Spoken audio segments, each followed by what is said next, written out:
Good morning, everybody. Welcome to today's webinar. The session today will be on the findings of the latest Savills report for Oman, MUSCAT in particular. It will be presented by Matthew Wright, and for a regional perspective, we will have Swapnil Pillai.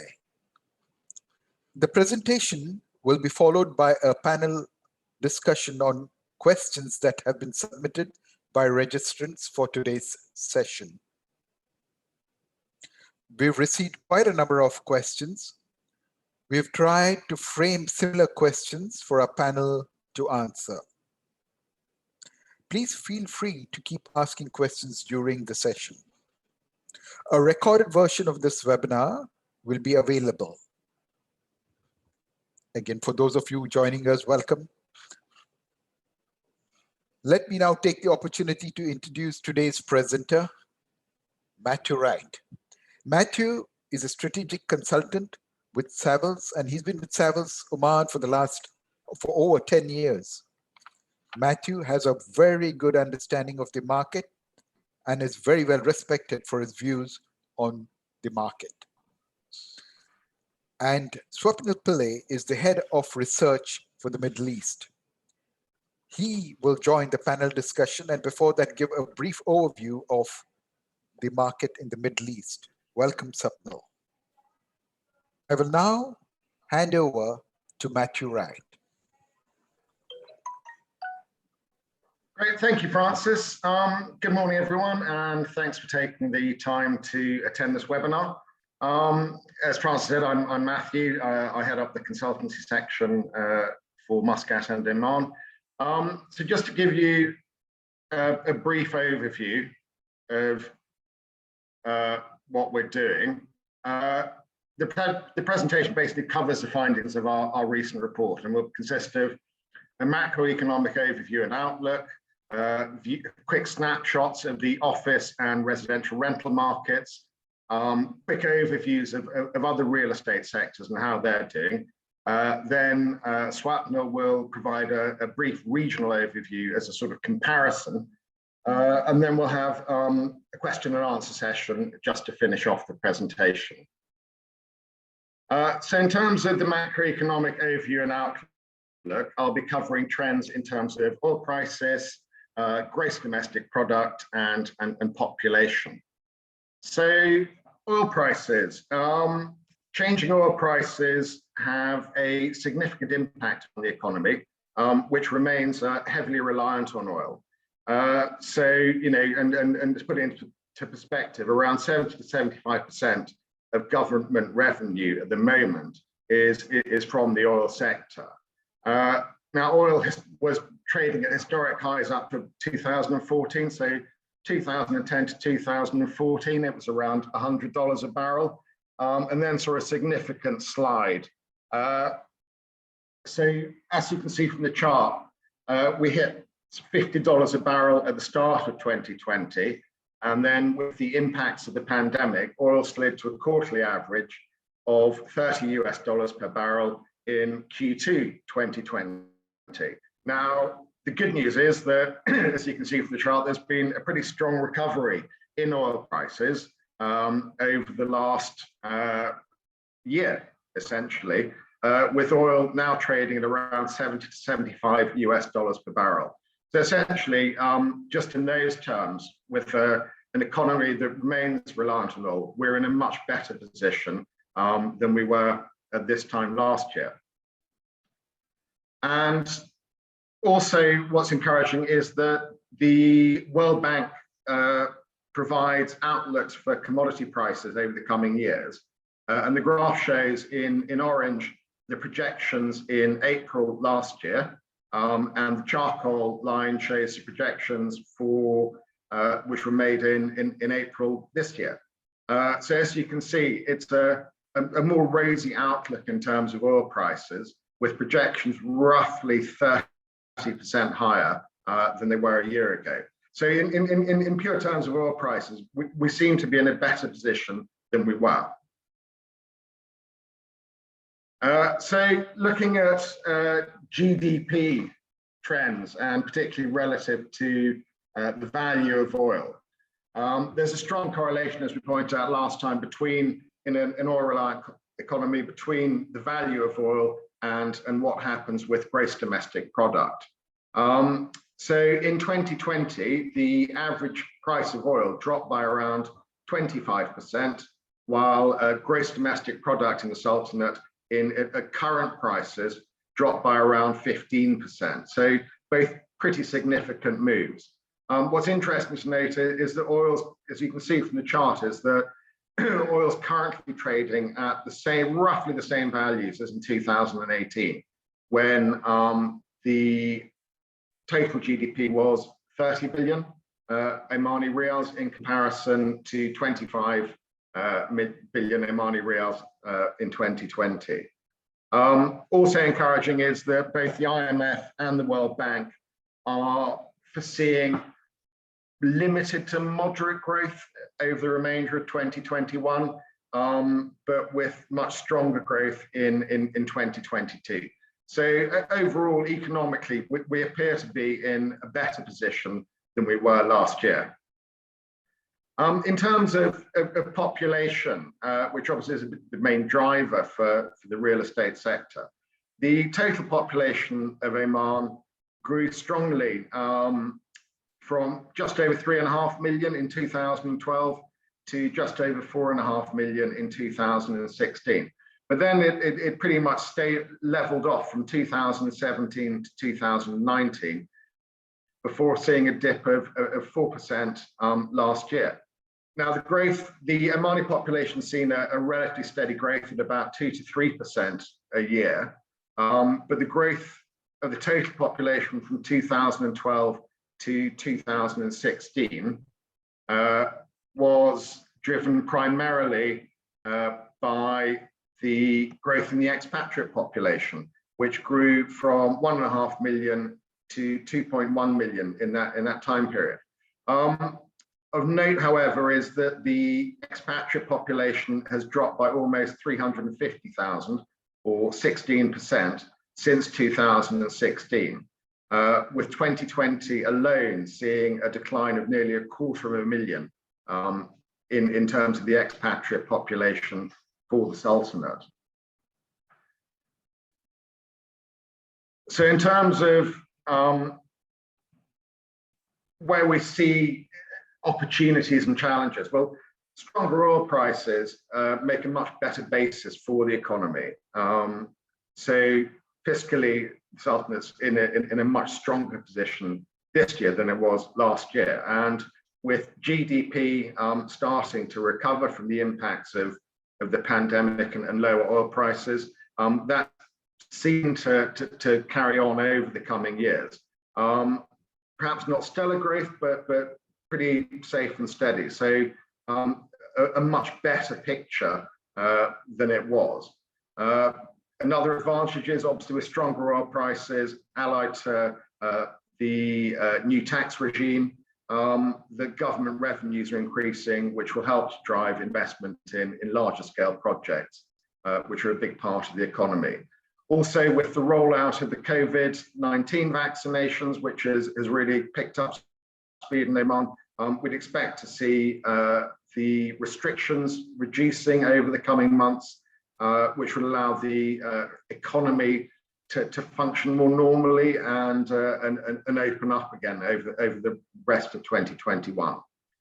In terms of challenges, well, the longer term impacts of the COVID-19 pandemic are still, we can see the short term impacts, but the long term impacts are difficult to predict. So, it's a wait and see on that one. But also see a potential for further drops in the expatriate population, both as a result of economic challenges as a result of the pandemic, and due to the ongoing focus on Omanization of jobs. As a result, we'd see that the real estate sector is still going to face several hurdles. It's still going to be a challenging market. while also, as seen with recent demonstrations across the Sultanate, there are some socio-political challenges which the government is trying to address. Now we'll take a quick look at the office rental market in MUSCAT. And the graph shows, as per the report, the rental value trends in various locations across the city. So the office sector was already under pressure prior to COVID-19 as a result of a sort of growing imbalance between an increase in supply relative to, compared to the supply, relatively moderate demand and take-up. Obviously, COVID, the pandemic and lockdowns had a significant impact on leasing activity. But over the last 12 months, we've seen, well, particularly the first 6 months of this year, we've seen a rise in leasing activity relative to those low levels. But we still class demand as being relatively moderate and primarily focused on smaller scale and often fully finished spaces. Demand remains generally from within Oman. There's a few of our leases are to companies coming into the market. One trend that we have seen is that employers are focusing more on parking and amenities such as coffee shops, chemists, banks, etc., in close proximity to their office space in order to provide a better working environment for their employees. So the overall impact is that office rental values have generally dropped by around 20 to 30% since 2015.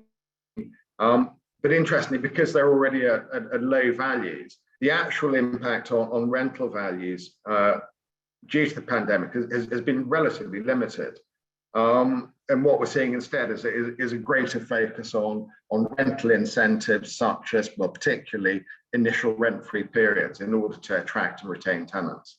As an overview, we'd see current average rental values as being around 4 to 5 riyals per square meter per month for grade B or mid-market buildings, and around 5 to 7 riyals per square meter per month for higher end buildings with better facilities. Now, in terms of the outlook for the office rental market, we'd see there's things are still being built. So we'd see that imbalance between demand and supply continuing to grow over the coming 12 months. There will be continued pressure on rental values, but being at historic lows, we don't really see that there's too far that they can go in terms of downward movement. And therefore, we'd see an increasing reliance on rental incentives, particularly rent-free periods, but also things like landlord fit-out contributions in order to drive occupancy and secure tenants. As always, good parking, good management and amenities are key features in attracting and retaining tenants. The demand remains and will remain focused primarily on smaller units. There's very little demand in excess of 1,000 or 2,000 square meters in the MUSCAT market. We'd see demand and uptake relative to suppliers as remaining muted, and that particularly with current travel restrictions, that demand will remain over the next 6 months at least, primarily from within Oman. As a sort of aside within the report, we decided to take a quick look at co-working space, which is a sector that has seen significant growth globally over the last 20 years. Essentially, co-working space is fully furnished, as illustrated by the photo, is fully furnished and equipped office space, which provides a shared working environment and facilities. In essence, it's a slightly more flexible form of the serviced office concept. In terms of tenants, it tends to offer greater flexibility and potential cost savings, as you really only pay for what you use or need. And as such, it's well suited to take advantage of the increasing trend for home working as a result of the pandemic. An example would be perhaps a smaller or startup company where employees are primarily working from home, but need occasional facilities either for team collaboration or client meetings. The concept also provides opportunities for social connections, networking, and collaboration. And collaboration would be both within the company, within different teams, and with other companies utilizing the co-working space. As a concept, it's generally perceived to be utilized by smaller companies or startups, but we're seeing an increasing trend actually for larger companies to embrace the concept across the world. So what does this mean for MUSCAT? Well, with an ongoing government focus on the SME sector, an increasing use of home working rather than attending the office, the co-working concept offers, we think, a potential development opportunity, which provides something that's really sort of missing in MUSCAT and relative to the more traditional approach of just providing unfurnished space. So as a concept, we feel is one that's worth looking into for the market. We'll now take a quick look at the residential rental market, which is often the point of greatest interest for people. We'll start off by looking at the MUSCAT population, which is before the population drives, particularly the residential market. So similar to the national population, the total population of MUSCAT grew strongly from just over 1 million in 2012 to just under 1.5 million in 2016. It then leveled off in 2017 and started to drop in 2018. In 2020, the total population actually dropped by 10%. As for the national population, growth from 2012 to 2016 was driven primarily by the expatriate population, which increased significantly from just over 650,000 to just under 950,000. But since 2017, around 170,000 expatriates, or almost 20% of the expatriate population in 2017, have left, with 120,000 expatriates leaving.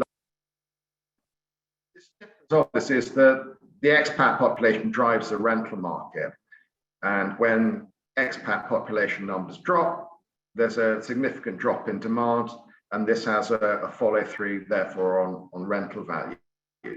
As an example of sort of growing supply-demand imbalance, the Oman Census 2020 showed that there are currently around 80,000 vacant residential units in the city, which equates to around 20% of the total supply of residential units.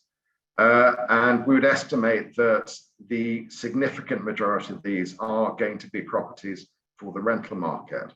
So again, as with the office space, there's a supply-demand imbalance within the rental market, which is being exacerbated by the recent exodus of the expatriate population. So what does this mean in terms of performance? Well, as the graph shows, for residential apartments, they've been under pressure, really. We saw some stability maybe 6-7 years ago, but rental values have been under pressure really since 2015, when we saw a sharp dip in oil values. In terms of rental values, apartments generally have dropped around 10 to 15% since the start of 2020. And the result is really that for apartments, that achievable rental values are now around 40 to 50% lower than they were in 2014. In terms of residential villas, they've seen a similar trend on average, with perhaps larger drops over the course of last year as more people focused on value accommodation.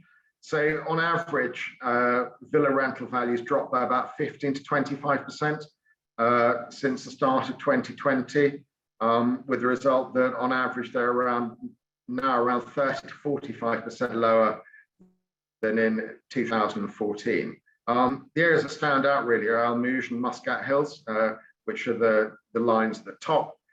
These are seen more limited supply, areas where people really want to be, particularly with the opportunities for larger garden spaces and private swimming pools. So these are seen a more resilient performance, with rental values really only dropping by about 10% in 2020 and being around 20 to 25% lower in comparison to 2014. So in overall trends for the residential rental market, what we're seeing is generally that rental budgets have reduced, with a growing focus on value, with people less inclined to spend money on properties except in specific circumstances. There's growing demand for fully furnished properties, particularly and shorter term leases, with people perhaps concerned about their job security. They're slightly unwilling to sign up for longer term leases. And that's also resulted in an increasing requirement for monthly or quarterly rental payments rather than the more traditional 6 monthly or yearly. In terms of the higher end demand, there is actually good demand for villas offering good outdoor space, and particularly with private swimming pools. And this is a direct result of the lockdowns and the impacts of the pandemic. While we would also foresee, with an increasing focus on home working, that people will be looking for dedicated workspaces within higher end properties. So in terms of outlook for the rental market, well, we've said the decline is not going to be as significant as last year, but we'd expect to see an ongoing attrition in expat numbers, which will obviously have an impact on demand for residential rental properties. As a result, demand will remain moderate relative to supply, but we could see, hopefully, potential uplift as travel restrictions ease and people are able to enter the country more easily. We've seen ongoing and increasing demand for shorter term leases and furnished units, while the focus on villas providing larger garden spaces and private swimming pools, I think, will continue despite the fact that we seem to be seeing light at the end of the pandemic tunnel. Overall, we think that there will still be pressure on rental values. Muscat Hills, Shashiaka, and to a certain degree, and Al Mouj particularly, will tend to see a more resilient performance. We'd see an ongoing focus on lower value properties as people try to save money. And as ever, good management is essential to attract and retain tenants. So we'll now provide a very quick run through of other real estate sectors, particularly in Muscat. So in terms of ITC residential sales, there have been a limited number of new launches over the last year, which have performed reasonably well. Projects are being introduced, most notably the Yiti project. Demand for off-plan units and even resale units remains primarily from within Oman, rather than people buying from overseas. In terms of launch prices for off-plan properties, there hasn't really been a significant change in these. What's tended to happen is that developers have been designing smaller units, resulting in lower unit prices. One thing we have seen over the last 12 months is increasing activity in the resales or the secondary market, with transactions, but the properties need to be pretty competitively priced to attract purchaser interest. In terms of non-ITC residential sales, well, the villa sector remains pretty active despite the pandemic, and this really is due to there's a growing Omani population in the city which needs homes. Traditionally, it's been a self-good sector, so people bought a plot, built their own villa. But we're seeing a switch to people actually not wanting the hassle of building their own home and being far more willing to look at completed properties. Demand's generally focused on standalone villas, either twin or detached, rather than the compound villas, which are more suited to the rental market. Crisis villas have remained relatively stable despite the pandemic. Conversely, with residential apartments, this is primarily an investor-driven market, and with rental values dropping, there's been very limited. It is not a particularly attractive market to invest in at present, and so the activity within that market has been very limited. In terms of retail, as we're all aware, the various lockdowns and restrictions have had a significant negative impact on this sector. Long-term impacts remain unclear, but what is clear is that the larger scale retail malls particularly have been under pressure. And then also we have to take into account the fact the Mall of Oman will open in September. And this mall alone will add around 25% of the existing larger scale, say 20,000 square meter plus retail mall space in MUSCAT in one development. Conversely, the sort of value or lower end retail sector continues to perform well. It really caters to what people need. And another thing we've seen really is the growth of e-commerce as a result of the pandemic, which we'd expect to see to continue to grow, and also, therefore have an impact on more traditional retail. In terms of tourism and hospitality, arguably the worst hit sector. You can't really get in or out of the country easily. 3 to 5 star hotel sectors, they've seen some resilience in terms of occupancy as a result of increasing staycations from within the country. But the revenues have been very hard hit, and it's seen a significant drop. In terms of supply, particularly at the upper end, that continues to grow. So you've seen the introduction of the W Hotel in Shati Al Khurram, while the Mandarin Oriental and Shati Al Khurram and the St. Regis at Al Mouj are currently under construction. So an increasingly competitive market in challenging conditions. In terms of the overall outlook, we'd see this year continuing pretty much as it is, but hopefully with travel restrictions easing, and that resulting in potential growth in 2022. But as a sector, we think the recovery to pre-pandemic levels is going to take years rather than months. But Oman certainly has the potential. It was doing very well in terms of growing tourism numbers, and it certainly has that potential over the longer term. So that sort of wraps up my overview of the report.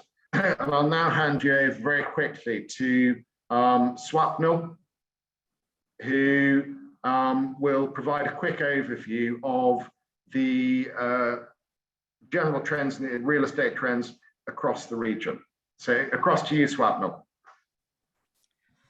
Thank you very much for that, Matthew. A very good morning to all of the attendees who are joining us. I will try and keep this as brief as possible, and I will start off with the residential sector closer to home here in Dubai, where transaction activities have actually increased by almost 70% during the first half of the year compared to similar time period last year. And to be honest, last year wasn't that bad either, because overall the transaction demand for residential apartments dropped by only 15% in 2020 and by only 13% during the first 6 months of the year in 2020. So this is despite the full impact of the pandemic that we had seen in 2020.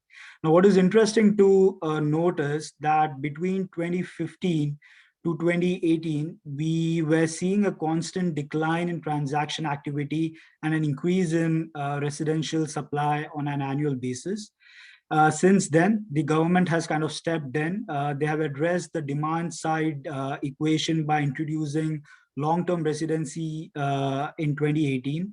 And then they went ahead and introduced the supply side measures by introducing a real estate supply committee to address the oversupply situation in the market.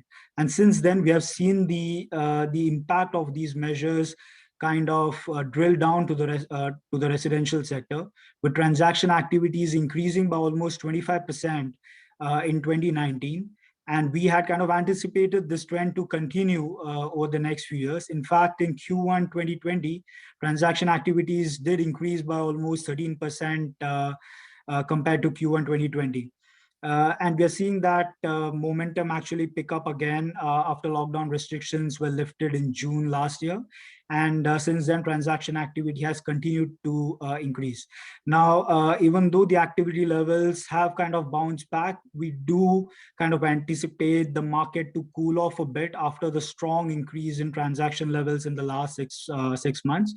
However, we do anticipate the overall transaction levels to continue to remain at a higher level and grow over the next 6 to 12 months, especially due to the fact that we have a expo coming up in October, and then we also have few other social events planned across the UAE, which should kind of help tourism numbers as well as overall demand activity across the city. Now, the other market that I wanted to mention in particular was Sharjah. Now, in Sharjah, the freehold residential market was kind of introduced quite recently. And in the last 2 to 3 years, we have seen close to 9 master plan freehold communities being introduced to the market. And this has kind of helped the overall residential investment sentiment across the emirate. In fact, in 2021, H1, so far, close to 12 billion dirhams worth of real estate transactions have been recorded across Sharjah, which is an increase of almost 20 to 30% compared to last year. And almost 50% of that 12 billion is concentrated across the residential sector.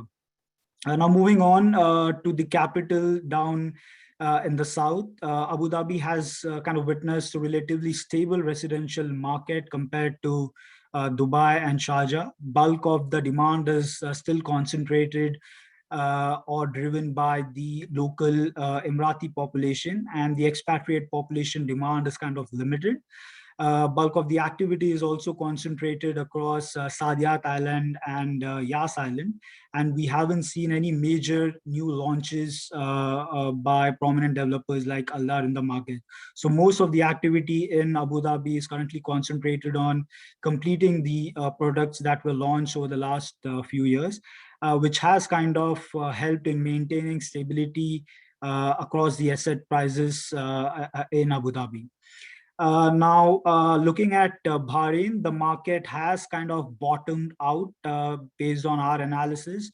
Both the capital values as well as the rental values across apartments and townhouses and villas have remained stable for the last 2 quarters. And in Q2 2021, we have seen close to 130 million Bahraini riyals worth of transaction, which is actually a 20-30% increase compared to same period last year. So overall, the market seems to be bottoming out, and we anticipate demand levels to kind of remain stable and pick up gradually as we move into H2 2021 and the first half of next year as well. The other market of particular importance is Egypt. Similar to Dubai, the transaction activity across the residential sector has been quite active. The prominent demand driver has been the strong and growing middle class population in Egypt, especially in the Greater Cairo market, which is driving the demand for residential apartments there. Now looking at Saudi Arabia, we have seen a strong increase in the actual construction activity happening on ground across most of the giga projects. We haven't seen any sort of slowdown despite the pandemic, and we think most of the projects that we launch is going to come online, over the next few years, which will drive demand for the residential sector there as well. Now, that is pretty much it from a residential real estate perspective. Just a quick overview of the office sector. Across the office market in the region, transaction activity has been largely stable. As Matt has mentioned, bulk of the demand has been driven by existing tenants who are moving around for and are value hunting and looking at moving from grade B developments to grade A projects. One important thing that has come to the fore over the last 6 months is the focus by corporates on the ESG aspect of the space that they're taking up. What a lot of companies are doing is they are evaluating buildings from an ESG compliance perspective, and they are also looking at cutting down their existing spaces if required and moving on to new grade A or investment grade developments and taking up slightly smaller space and making use of the flexible working opportunity to move into a much better office accommodation. This is also being done as a tactic to bring employees back into the office by offering them much better working platforms and much better office space, to meet the flexible working requirement. I think that is pretty much it from my end on an overall overview. I would like to bring back Francis and Matthew to the discussion as we look at some of the questions that we have received over the last few days. I will now pass it on to Francis just to introduce some of the questions that we have received so far. Over to you, Francis. Thank you. Thank you very much, Swapnil. That was a real good briefing on the Middle East market. And Matthew, of course, that was quite in-depth and comprehensive. Your presentation was excellent. We have received quite a number of questions from the attendees, in fact, the registrants. And we've tried to frame, as I said earlier on, the similar questions so that we'll try and get the panelists to answer them as best as they can. We don't want to drag the session too long, but we've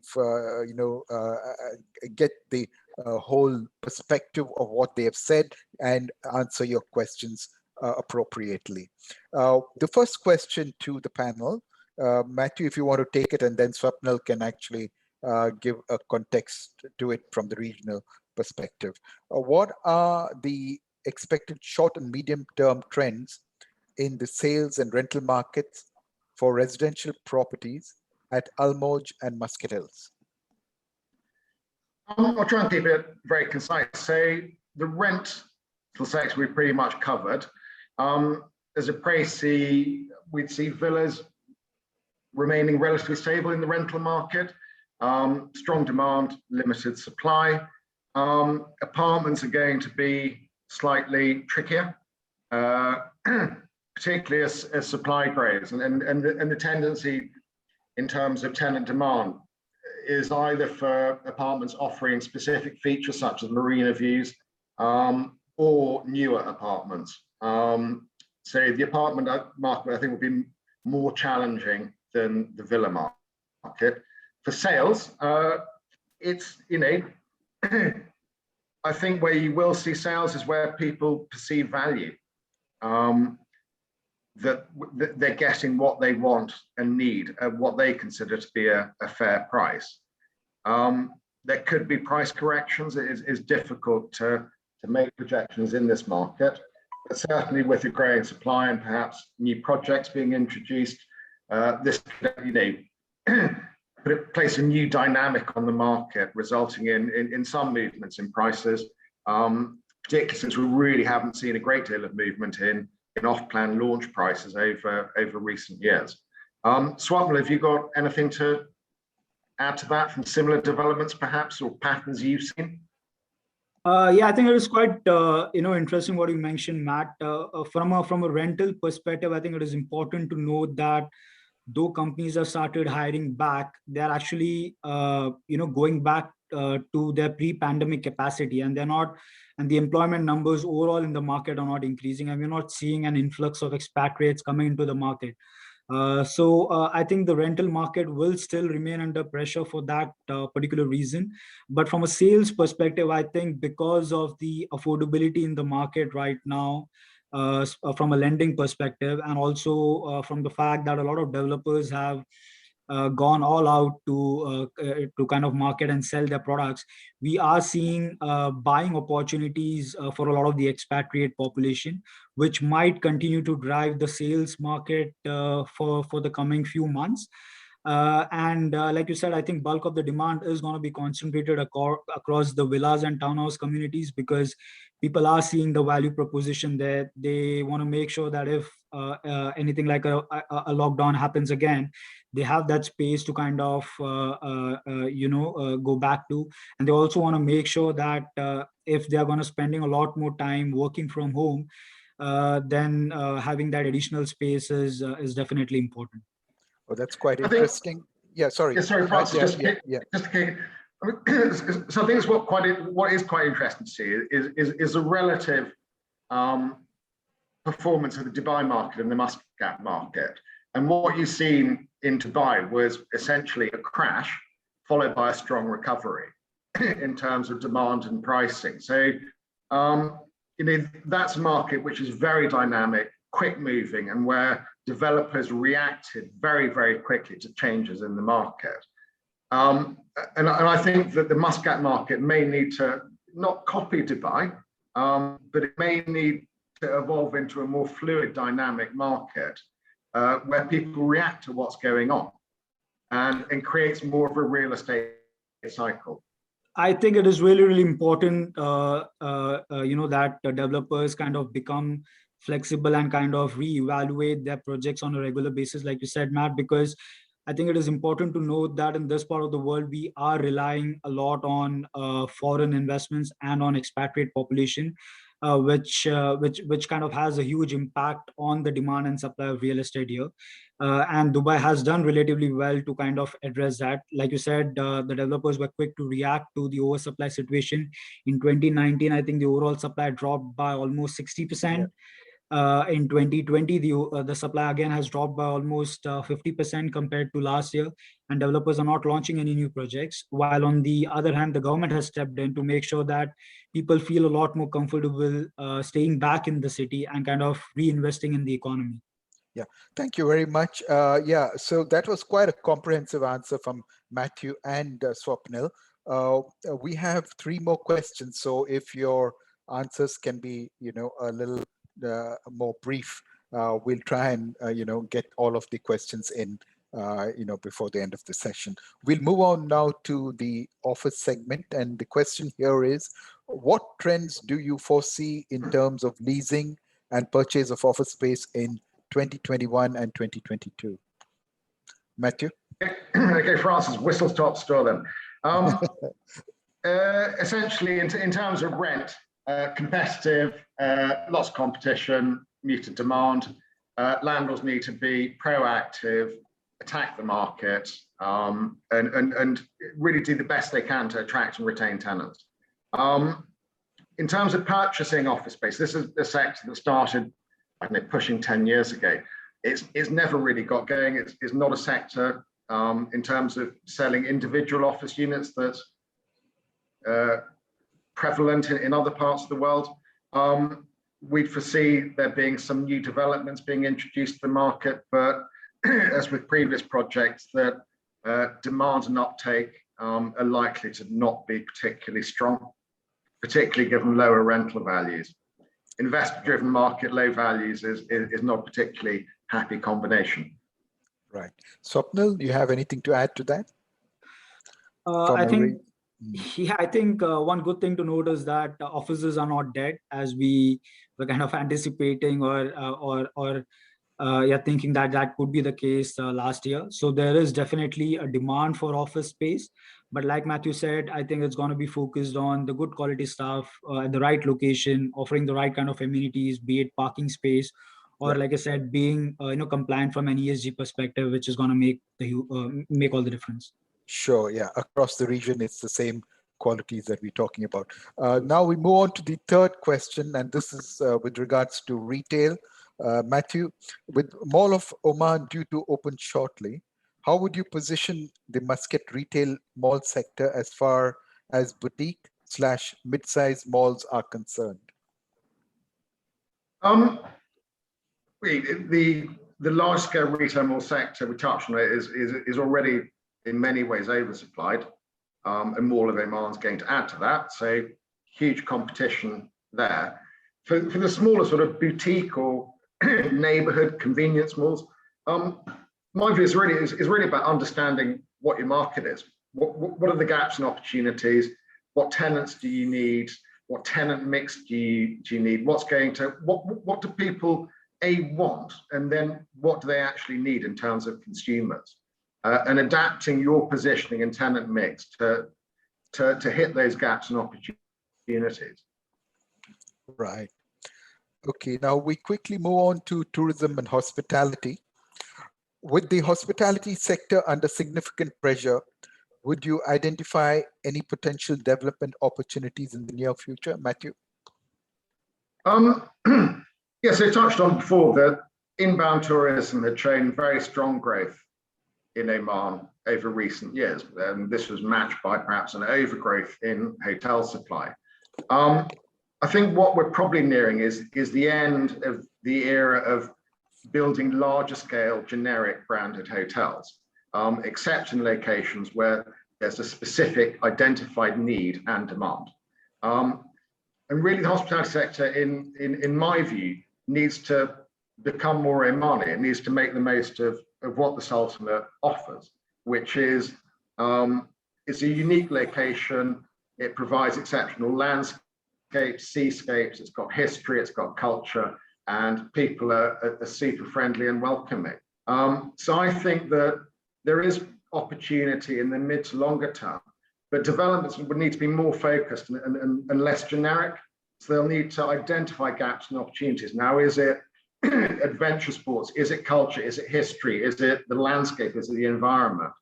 But some things that are quirky and cool and people want to put on Instagram or whatever younger people do, those are the things that will work. And so I think there are opportunities. They need to be really carefully considered. And another thing is, one thing that's been identified recently is sustainability. So inbound tourists particularly are going to be attracted by things that they perceive as either making the most of the past, restoring old buildings, or making the most of the future in terms of eco-friendliness. So definitely opportunities, but you just need to be very careful and considered as to how you approach them. Brilliant. I think your answers, Matthew and Swapnil, have covered a whole range of issues and questions. We've had loads and loads of questions. So what we're going to do is that we will respond to all of those questions by email, and to remind all our attendees that we have a recorded version as well, which we will actually, is available, and it could be sent to you by email. And again, we would like to thank the panelists, Matthew Wright and Swapnil, for their excellent presentation. It couldn't have been better. The two people who know the market so well. We are so happy to have had them today. And thank you, Matthew. Thank you, Swapnil. And again, the attendees, you have been great. You've been asking questions. You've been engaged all the time. And we will encourage you to ask more questions by email, or you have anything else that you may want to ask with regards to other services in real estate. We are always here to respond, and in the best way we can. Thank you, everybody. And I hope all of you have benefited from this presentation. Yeah. Okay, till the next time. Bye for now. Thank you very much. Thank you very much. Thank you.